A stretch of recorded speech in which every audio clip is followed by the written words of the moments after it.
Hi ಎಲ್ಲರಿಗೂ ನಮಸ್ಕಾರ. Welcome back to Bhuvana YouTube channel. ಇವತ್ತಿನ ದಿನ ತಟ್ಟೆ ಇಡ್ಲಿ ಮಾಡೋದನ್ನು ಹೇಳ್ಕೊಡ್ತಿದ್ದೀನಿ.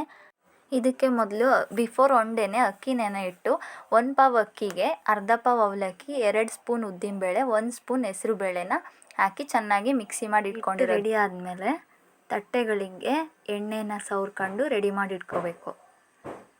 ತಟ್ಟೆ ಇಡ್ಲಿಗೆ ಈ ಥರ ಸ್ಟ್ಯಾಂಡ್ ಸಿಗುತ್ತೆ, ಅಂಗಡಿಗಳಲ್ಲಿ ತಗೊಳ್ಬೇಕು. ಈ ಥರ ಚೆನ್ನಾಗಿ ನೀಟಾಗಿ ಸ್ಪ್ರೆಡ್ ಮಾಡ್ಕೊಂಡು ಆಯಿಲ್ನ ರೆಡಿ ಮಾಡ್ಕೊಂಡಿರೋ ಹಿಟ್ಟನ್ನು ಒಂದೊಂದಕ್ಕೆ ಹಾಕಿ ಸ್ಟ್ಯಾಂಡ್ಗೆ ಜೋಡಿಸ್ಕೊಂಡು ಬೇಯೋದಕ್ಕೆ ಇಟ್ಟರೆ ತಟ್ಟೆ ಇಡ್ಲಿ ರೆಡಿ ಆಗುತ್ತದೆ. ತುಂಬ ಸಾಫ್ಟಾಗಿರುತ್ತೆ. ಹಿಟ್ಟು ಯಾವ ಥರ ಇರುತ್ತೆ ಅದ್ರ ಥರನೇ ತಟ್ಟೆ ಇಡ್ಲಿ ರೆಡಿ ಆಗುತ್ತೆ. ತುಂಬ ಸಾಫ್ಟಾಗಿ ಬಂದಿತ್ತು ತಟ್ಟೆ ಇಡ್ಲಿ ನಮ್ಮದು. ಅದಕ್ಕೆ ಕಾಂಬಿನೇಷನ್ ಆಗಿ ಕಾಯಿ ಚಟ್ನಿ ಮಾಡಿದ್ವಿ.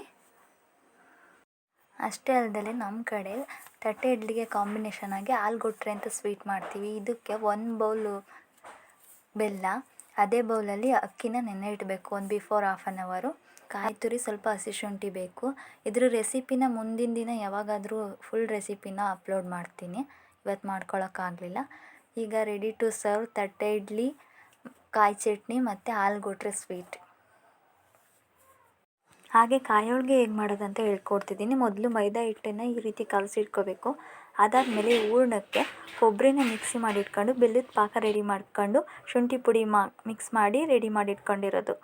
ಇದಾಗಿದ ನಂತರ ಬೇಳೆ ಹೋಳಿಗೆಗೆ ಯಾವ ರೀತಿ ತುಂಬ್ಕೊಂಡು ತಡ್ತೀವಿ ಅದೇ ರೀತಿ ತಟ್ಕೊಂಡು ಉಜ್ಕೋಬೇಕು ಲತಡಿಲಿ.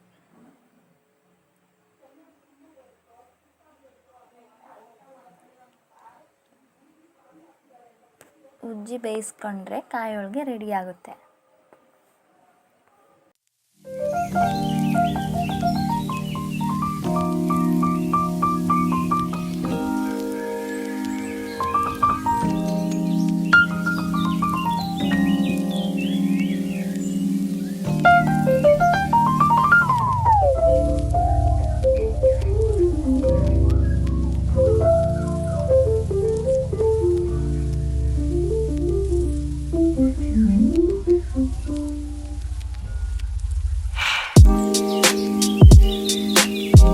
ಕಾಯಿ ಹೋಳಿಗೆ ರೆಡಿಯಾಗಿದೆ. ತುಪ್ಪ ಹಾಕ್ಕೊಂಡು ತಿಂತಾ ಇರೋದೆ.